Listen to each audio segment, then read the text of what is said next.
Դերը թող խաղաղություն տա քեզի, թող ամեն փոթորիկ որ ներսդ է հիմա հերանա քեզ մե եւ թող դիրոջ խաղաղությունը կա քու վրատ։ Եթե դերը խաղաղեցնե փոթորիկները կխաղաղին։ Գպավե որ խաղաղության իշխանը խաղաղեցնե խոսքը իր մել է։ Ադորամար թող դերը խաղաղություն տա քեզի, թող դերը խաղաղություն տա քու մտքին։ Միտք որ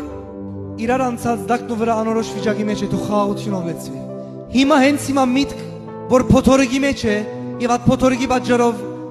սխալ որոշումներ, սխալ մտքեր գուքագոր քեզի որ ասանք պիտնեմ, անանք պիտնեմ, ես քեզ իսեմ խաղաղություն տա քեզի Աստված։ Թող դերը խաղաղություն տա քեզի։ Կսկամ ինչպես Աստծո հոգին այստեղ է եւ խաղաղություն ուզե որ դալ բոլորիդ։ Խաղաղություն քեզի։ Հալելույա։ Վերջինը խաղաղություն քեզի Հիսուսի անունով։